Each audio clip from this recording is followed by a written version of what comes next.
Hey there, it's another beautiful day. Let's watch some stuff. Today, the White House is announcing that President Biden, as you mentioned, is commuting the sentences of nearly 1,500 people who the White House says was placed under home confinement during COVID, and they say have all reintegrated into their communities and their families. The president also pardoning 39 people convicted of nonviolent crimes. The White House saying that includes drug offenses. And we don't know too much about these specific cases, except for that the White House says it includes a list of veterans, healthcare professionals, as well as teachers, among others. And the president says many of them would have received lower sentences if they had been tried in today's courts. He adds in a statement that, quote, America was built on the promise of possibility and second chances. And Anna, the president in this statement also says that his administration is going to continue reviewing these clemency cases in his remaining 39 days in office. And remember, we're still waiting to see if and when he issues those preemptive pardons for allies who the Biden White House fears the Trump White House could seek revenge on. We know that is being considered, but still no word on if and when those will be granted, Anna. How interesting that they chose that word revenge.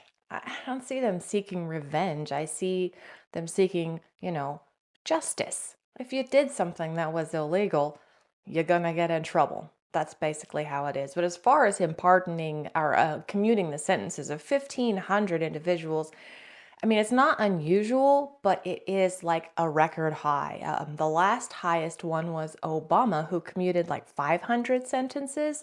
So it's like triple that. And there's probably going to be more, but I understand. We have no idea where these drones come from, who owns them. We should be doing some very urgent intelligence analysis and take them out of the skies, especially if they're flying over airports or military bases. We should be shot down if necessary. It's a test. Somebody's testing us, and we're failing that test. This White House, this administration, they can study it, do all the reports, but until somebody knocks one of those dadgum things down and finds out what the heck they are or where they're from, we're not ever going to solve it. It's a bit embarrassing.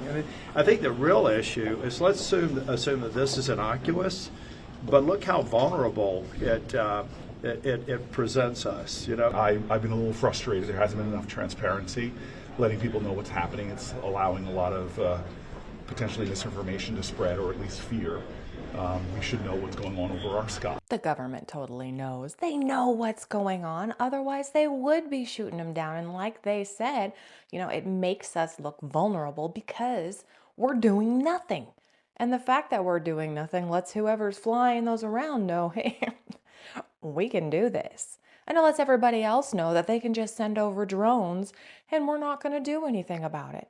It's high time we did something about it.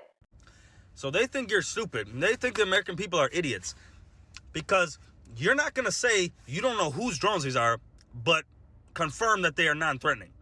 How do you know that? If you don't know what drones and where they came from, how do you know that? You don't know what capabilities these drones have. You've seen them used over in Russia and Ukraine as suicide bombers. So don't treat us like idiots because you obviously know whose drones these are. And, let's say someone decided to shoot it down. Oh, you know real fast whose drones they are. Don't do it. But I think we should shoot them down. And not us, but the government should shoot them down and see what they are. Pick apart them. See where they come from. See what capabilities they might have. I mean, it's simple. It's a simple answer. They're flying over nuclear facilities, yet the military doesn't want to shoot them down and see what they are. Oh, but if you fly a plane or a personal aircraft, you'll get warnings and you'll eventually get shot down. So it makes no sense. Nothing is adding up right now. And I hope it all starts to make sense in a couple of days because I'm going to start to go crazy. So I truly believe that the government knows what's going on. It's almost completely obvious. And they're not telling us, and they're just letting us stew in our own brains. And we're going to start taking things into our own hands. The U.S. government saying it's not theirs, right? Yes. Okay. So here's a question, Tom. If you're in your backyard, okay, your job as a man of the household is to protect the backyard of your house, okay? You see something, a drone on top of your house. a small little drone on top of your house, and let's just you got a good sized house with an acre. You ask your kids, hey, is this one of ours? No. Hey, is this any of the guys? No. Shoot it down. Okay? Absolutely. It's like looking inside your daughter's bedroom or the bathroom or something, getting pictures. Because you can have bad kids next door. Hey, let's see if we can get a picture while she's taking a shower. Kids are going to do this with Jones. Those things over my property, it's coming down. By the way, what if it's a drone above a military base? What if you fly a drone above an airport? Oh, you're if finished. you fly a drone over an airport, what do you do to the drone? You shoot it down. Now, I know there is a law here in the United States, in most states, where you can defend your own property. It's like some castle defense law. I'm not sure exactly what it's called. If you know, please let me know. But you're allowed to defend your home, your domain. And if there is something or someone in your property that's not supposed to be there, in most cases, you can shoot it. So people are going to start bringing these things down. And then what? You want to know the dark secret behind how most celebrities just don't age? Like harvesting kids between the ages of 5 and 12 to be able to do this. Let's first talk about why A113 appears in all, and I mean all, children movies. It's actually a chemical, and that chemical is only produced by adrenaline. You know when you get that spike of energy when you're super angry or super afraid?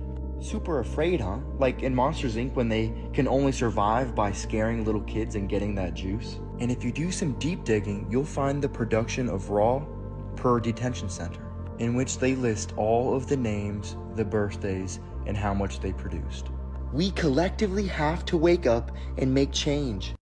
This is an interesting conspiracy theory. And while I want to say, yes, people in Hollywood are evil and they're eating children and they're clones or demons or they signed their soul over to the devil, it's not what it is.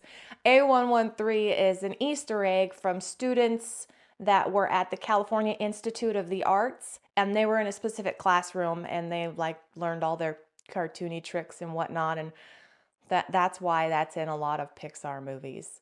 Yay, not so fun. I mean, not that eating children conspiracies is fun, because that's just gross, but it's not very exciting. I am a mother from Rhode Island who was sued by the teachers union simply because I wanted to know what my kindergartner would be learning in school. I asked to see the curriculum, and my school told me I had to submit a public records request. The curriculum wasn't posted online and it wasn't available in a school district. Then I asked them if they were teaching gender theory, and they told me that they don't call children boys and girls, and they embed the values of gender identity into every classroom, including kindergarten, and they didn't want to answer any of my questions further. And when I did submit the public records request that they told me to submit, and I submitted hundreds because I had hundreds of questions, my school board then put my name on the agenda of a public school board meeting and held a public school board meeting to discuss suing me for submitting the request that they told me to submit. The story you've told indicates that they are bullies. They are bullies. They're supposed to be stopping bullying in the schools, but they themselves are role models for bullies. That is absolutely disgusting. There should be zero disconnect between schools and children's parents. Everything should be wide open. This is exactly what we're talking about, and this is what's going on with your child. Period. Dot. End of sentence. And I hope that this changes, because it is ridiculous. It is absolutely absurd, these ideologies that are being forced upon children. They're already confused, and in between the ages of 14 and 18, they are clinically insane as their body goes through the transition from child to adult. That whole puberty mess is a disaster in their brain. And the last thing we want to do is confuse our children and not allow the parents to help them. You know why you crave those when you're sick? Why? So gluten has a substance in it called gliadin. And then milk or dairy products has a substance in it called casein. Yeah. And when you eat those two, they actually convert to an opiate or a drug. Wow. So gliadin converts to gliadomorphine, and casein converts to casomorphine. That's the reason milk and cookies will help you go to sleep at night, because you're drugging yourself with opiates. Wow. Okay, that's why cheese pizza and a grilled cheese sandwich don't taste that good, but everybody loves them. Because they're drugging themselves with them. You like a grilled cheese sandwich? Yeah. I guess that's why they call certain foods comfort foods. They make you feel all good inside because they're like turning into different drugs for your brain to make you all happy and stuff. You're telling me that a wealthy, highly intelligent, valedictorian Ivy League student gets caught eating a hash brown at McDonald's with a bag full of all of the essential incriminating evidence, including the fake IDs, the murder weapon, and a written manifesto? You're telling me that? Now, I'm not saying that the government or some other entity placed a hit and then framed somebody for it, but like, you know what I'm saying? Like, side note here, but if you were to hypothetically frame someone, you might hypothetically find someone with at least matching eyebrows. Hypothetically speaking. Yeah, it does seem a little too convenient, doesn't it? The eyebrows thing, that's big. A lot of people are talking about that. Let's talk about today's updates regarding Luigi Mangione, because there are some interesting things going on. Let's start with one of the major things that you guys have been asking, which is why did Luigi yell when he was being taken into the courtroom? And we now have that answer from his lawyer. For those of y'all who don't know what I'm talking about, when he was being dragged into the courthouse, he yelled something. It's completely out of touch and an insult to the intelligence of the American people and the lived experience. And according to his attorney, he said that's because he's irritated and agitated about what's happening to him and what he's being accused of. Thomas even went on to say that until Luigi set foot in that courthouse, he had not spoken to any type of legal representation, but he said notice how he was when he went in and notice how he was when he went out. His attorney is also very skeptical about the evidence being gathered in this case. He's questioned the reliability of the fingerprint and ballistic evidence, citing flaws in the procedure surrounding its use and saying that he plans to challenge its admissibility. Now let's talk briefly about the McDonald's that he was arrested at. Apparently they've had to hire private security, 2 guards, basically to try to keep people safe in wake of all the stuff that's happening at that restaurant. What might be the strangest thing in today's recap is an interview that was done on Banfield last night. Apparently a reporter was out there on site asking questions outside the prison, and inmates were responding on Luigi's behalf. Specifically, they screamed from their windows and flickered lights, saying that Luigi's conditions suck, he doesn't have a TV in his cell, the food is absolutely terrible, amongst other things. It was so strange, and I have never seen anything like it. I'm pretty sure the reason that McDonald's had to get security is because of the employee that ratted out this Luigi Mangione guy. And they actually did the right thing. It's not okay. The actions that were taken were not the right actions. The message, however, was resonating with everybody. We are all on board with that message. I can't get on board with the action, obviously.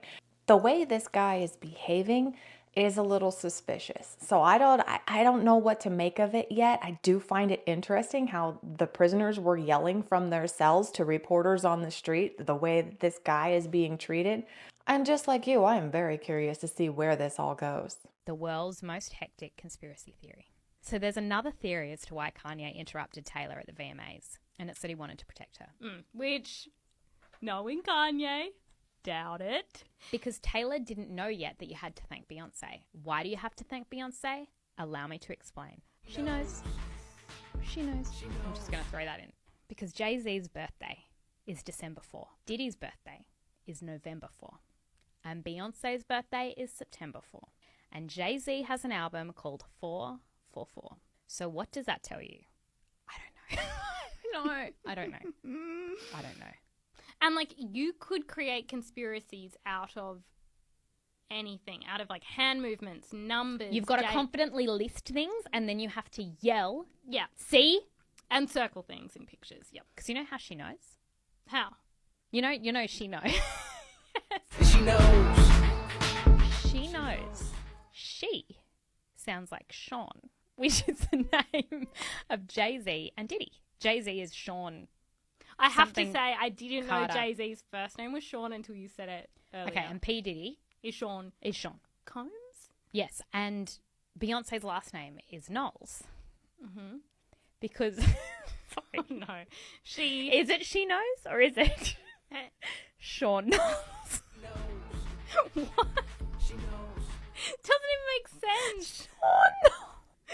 Doesn't even make sense. Sean Knowles. Is it Sean Knowles? But like, Sean Knowles. But even if it was, what would that mean? Okay, it would mean that Sean. Which Sean? Both, okay. Both yep, Seans. Both Seans, I'm following you. Plus Knowles, who are all born on the 4th. Because Jay-Z had the album 444. Not only does she know, but Sean knows. It still doesn't make sense. so moved by it. It doesn't make any sense. Okay, then why did Adele give Beyonce half a Grammy then? You have to thank because Beyonce keeps running around saying she's mad. And Jay-Z, no, it's because everybody's bitching, and then everyone feels bad. Sean Knowles. You have to thank Beyonce in your speeches because otherwise there'll be a suck. Okay, that totally went off the rails a little bit, but I kept it in because that's how I feel sometimes when I come across one of these conspiracy theories and the way that it's linked together, it doesn't make any sense, but it does. So you just feel kind of silly about it, but at the same time, you're like, yeah, that's totally why. The government has your best interests at heart? Here are 4 dark truths they'll never admit. 1. They profit from your ignorance. The less you know, the easier you are to control. The education system doesn't teach you to think, it teaches you to comply. 2. They keep you in debt on purpose. A population drowning in loans and taxes has no time to fight back. You're not free, you're financially shackled. 3. They manufacture fear. Crisis after crisis, they want you scared. Why? A fearful society is obedient and easy to manipulate. 4. Your vote? It doesn't always mean power. Behind the scenes, lobbyists and corporations pull the real strings. Democracy is just the stage show. Wake up. Question everything. The truth? It's not what they're telling you. I'm fairly certain that we've covered all of those points on this channel, and they're absolutely true. And that's kind of like the undertone of what's going on with these drones. They want to see how far they could get with this crap. And they've gotten pretty far. They've gotten pretty far, but people are starting to not like it so much. As if regular sanctuary cities weren't dangerous enough, San Diego just became a super sanctuary city. The county board voting to pump up protections for illegals, banning cops from notifying ICE about when or where criminal migrants are being released. But the sheriff says, not so fast. She will not cooperate with the policy. That just passed with a 3-1 vote that the county, the entire county, San Diego County, is going to not comply with any federal regulations requiring them to report illegal prisoners. Well, illegal immigrants that are imprisoned for whatever reason they're imprisoned. We're just going to keep them there. Why? I don't know. I have no clue. It boggles my mind and it frustrates me to no end that we can't protect our own country. The state of California is adamantly not protecting our own country. You guys, the funniest thing Facebook has ever done is happening right now. So I had to shrink myself down here, but here's what's happening. People are photoshopping themselves with pictures of Luigi and establishing themselves as his alibi, saying, it was so good seeing my friend Luigi on December 4th from 6 a.m. to 6 p.m. at this location. And there's so many of them. Like, it just goes on and on and on. Like this one saying, he stayed in our shop all day admiring her Funko Pop. It's a real Spartacus moment. And I think it's diabolically hilarious. I especially love all the ones that mention Bible study. And what's so funny is our boomer family who have taken over the platform, some of them can't tell that this is fake. You should read the comments on some of these. And of course, where would we be without a shirtless Luigi tribute? Because he was working in that garage all day. Don't you guys remember? I've literally saved so many of these. And it's like, the worse the Photoshop, the funnier it is. I mean, look, your boy was in Old Town. He couldn't have done this. What murder? Everybody loves a pole dancer. And this is also so great because you know who this is, right? This is like mostly millennials doing this. We're taking back Facebook. We're taking it back. The world traveler. Oh, Luigi. You gotta love a millennial sense of humor, man. So I find this absolutely hilarious. There are so many people that are popping up going, oh, I was with him. But at the same time, I have a feeling that all of these images are going to become part of the case. Like, they're gonna have to disseminate every single one of them and, like, disprove it for one reason or another. And I'm hoping that these people that are posting these Photoshop things don't become involved legally, like they're interfering with a case or something like that, because that would suck. And there's a lot of them, but I see it gumming it up quite a bit. It's an astral abduction. If you have a fragment of a memory of it, you think it's a dream, and you're not looking for missing time, because when people go to bed 5 to 8 hours a night, they don't wake up wondering what happened to the time. So what happens is we wake up with no mental memory of what's gone on, but our bodies who experienced that same trauma, our bodies remember everything that happened. So if we were to just wake up from a nightmare that we couldn't remember, and our body was giving us every single indication of a fight or flight traumatic experience, our heart rate is pounding. And I've had sleep paralysis experiences where my heart is pounding so hard and I'm shaking so hard that my entire bed is moving. And it's not a supernatural thing, but that violent. So you've got people usually on their back, not always, but they're on their back in a defensive position. The posture is their hands are up or they're holding their neck. They're in a defensive position. The heart is pounding. They're sweating. A lot of times, every bit of saliva in your mouth is completely dried up. Your mouth is wide open as if you've been screaming or shouting. It's not the shadow man in the corner that we're reacting to. It's not the troll on our chest. Your body is reacting to the memory of what it just came out of. I think it was aliens.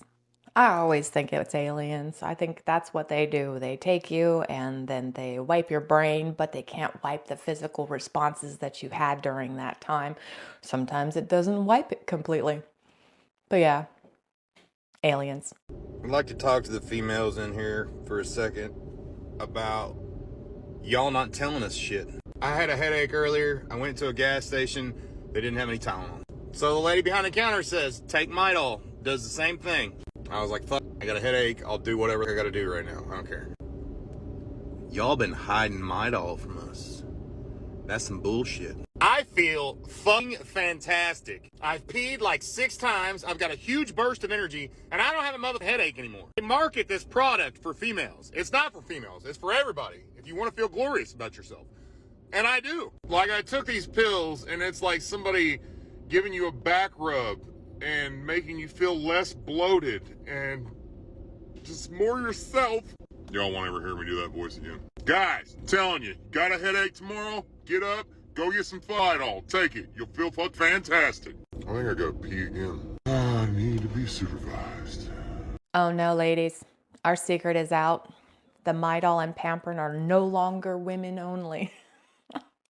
That stuff is pretty good. I also am a big fan of Bayer Back and Body because it's got the caffeine in it. Good stuff. Here's some more clues I'm getting older. Now I understand why my grandparents ate dinner at 4:30 p.m. and were ready for bed by 9 p.m. Grumpy Old Men is no longer just a movie. It's a training video. I don't know when it happened, but you're minding your own business and then one day, bam, coleslaw tastes good. I now talk to more doctors than bartenders. I exercise now so I could eat like I did when I was in my 20s, when I didn't exercise. The excitement I had going to a party as a teenager is the same excitement I have now when that party is canceled. Honestly, how great is it when plans to go out are canceled? The 3 to 6 rocking attempts to get up from a seated position now count as crunches. I now get excited when I add raisins to my oatmeal. I've realized Oscar the Grouch is just Oscar. And the last one. In my 20s, my glove compartment had CDs, cologne, and a hairbrush. Now it has ibuprofen, spare readers, and napkins. Every single one of those is absolutely true. It is definitely a different age where not going out sounds fantastic. On that note, I'm calling it for today. Thank you so much for sharing your time with me. Please come on back in a couple of days. We're going to watch some new stuff. I'll say different things. It's going to be fantastic. Until then, have a wonderful day.